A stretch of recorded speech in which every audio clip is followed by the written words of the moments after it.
This, no. Maybe on a drag race, possibly, but still, no. No, please, no. Don't be that guy. Don't drink from that cup, okay?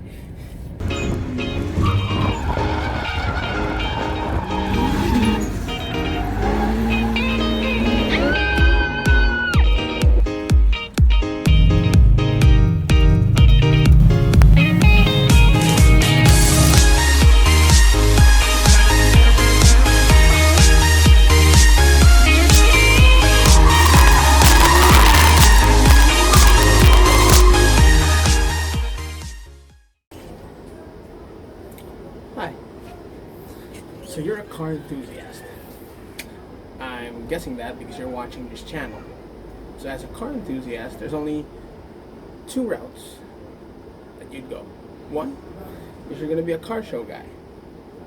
The other is you're going to go to the track and actually drive your car. So in today's video, we're going to talk about track days and how to actually prepare for a track day.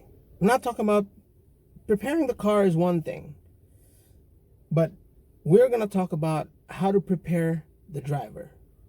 Because I've been in YouTube and I've seen lots of videos about talking about what to do and what to prepare and how to prepare your car, but they never talk about how to prepare the driver. So before we go any further, let's talk about something very important, and that is safety. One of the things you need to do, or you need to make sure, is you have the proper gear when going to these track days. So the typical gear really is a helmet, driving gloves, driving shoes, and a fire suit or a racing suit. A racing suit can be optional.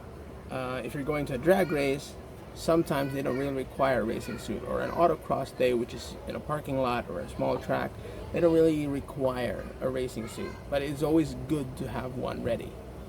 Now, one of the things that you also need to understand is insurance does not cover the track.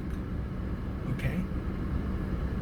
Before we start going through track day stuff and whatever, as a driver, as a car enthusiast, you have to accept the fact that one day it's gonna suck and you're gonna hit something, and because car insurance doesn't cover the track, you're gonna have to take it out of your own pocket and you're gonna lose.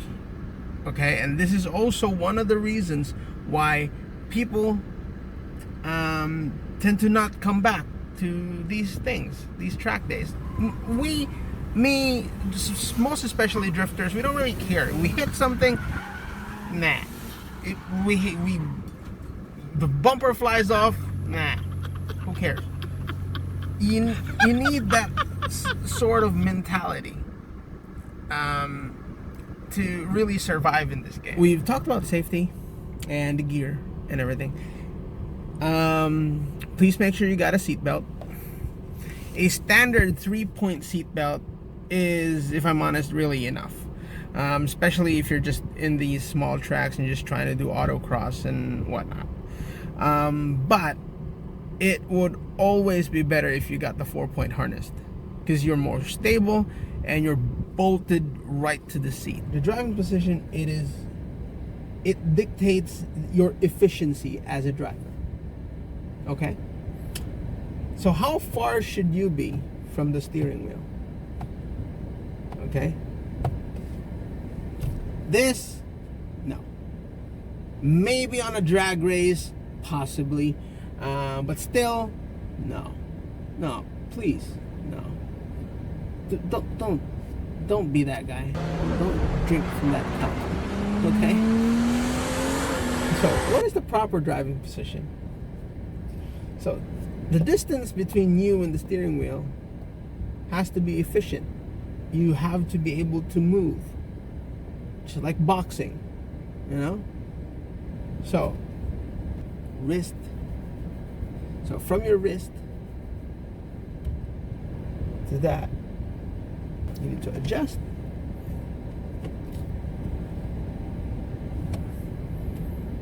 There. Wrist. Back. Okay? So this automatically brings you to this. You have to remember, right? 90 degrees. Why? You ask why this is important. Why we're into these small details. Because watch. Okay? Full angle. Full angle. I am being efficient as a driver. Did you get it? The funny part is you can actually do this every day. People ask me why I drive so close to the steering wheel. This is the reason why. I am disciplining myself to be used to these types of things. I don't want so that I can chill, whatever. If you've been following me, you know how passionate I am with cars. And that's just one of the reasons you need to be passionate about these things. Now, if you've been to driving school, they're going to tell you 10 and 1. No, 10 and 2. That's the clock. So 12, 6, 3, you know. So 10 and 2. Because of these groves at the back. And I say no. Why? See? That's why. See? That's why. You're not efficient as a driver. You're not using all your angles. Okay? It has to be 9 and 3. Which brings us to how you handle the steering wheel is like how you handle your brush or how you release from, if you're playing basketball. It's exactly the same. It's efficiency, it's how to use it properly and safely. The most unsafe way of handling a steering wheel is this. Okay? No. Just stop doing that. No. Please stop doing that. It's a really bad habit. It is very, very unsafe.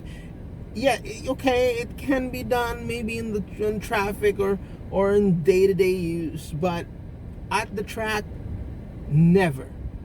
Okay? Why? You ask.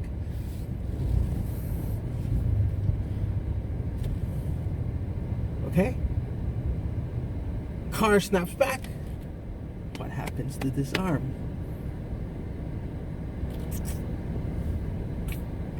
It's gonna hurt, really. Another don't is palming. This may work on a parking lot, not on the track. Okay? So what is the right way of handling the steering wheel? 2 ways, really. You've heard of the shuffle. Turn. People laugh at people driving this way. Like that. But actually, it is very efficient. Now, there's another way. It's called crossing. There. Now, to be efficient, this is what you need to remember. 9 and 3. You cross over up the top. You shuffle at the bottom. Okay? Again, cross over at the top. Shuffle at the bottom. So when you turn, cross over, shuffle. Cross over, shuffle. Okay? It requires some practice, but it will be a world of difference when it comes to your efficiency as a driver. So at this point, we're in the Celerio. I'm here because it's air conditioned and it just makes more sense. If we use the Skyline, that doesn't have air conditioning and it's not comfortable. If you use the Subaru, that has air conditioning, but it's too loud and noisy. So we're just doing this for the demo. But right now we're gonna have to transfer to the Subaru because I'm gonna need to show you footwork. Your foot, brake, clutch, clutch, clutch, gas, clutch, gas, clutch. See? Our point here is you should be able to hit the clutch while your heel is on the floor. You're not supposed to raise, no, because it is inefficient and it can lead to, well, doesn't really lead to anything. It's just not efficient. Let's just put it that way. So on the next video, we will actually be at the track and go about seeing all these things in action. And at the same time, I want to remind all of you that once you're at the track, once you've actually started doing this, expectations is good, but more often than not, it can lead you to disappointment. So my advice to you guys is if you're really serious about going to the track and doing these track days and motorsport in general and driving, is don't have too much expectations. Just go out there and have fun and have the time of your life. Just drive at your own pace. There is no competition. You do not need to be faster than the next driver. No, you cannot. There is nothing you can do that can impress anybody. Okay? I'm a drifter. I know what I'm talking about, especially when it comes to impressing people. So, like I said, during track days, there is nothing you can do that can impress anybody. Just make sure that you're having fun. In that way, you will be motivated to actually do it again. So I'm really excited for this series. So, like the video, subscribe to the channel, hit the notification bell, and I'll see you on the next one. We'll be at the track and we'll have a lot of fun.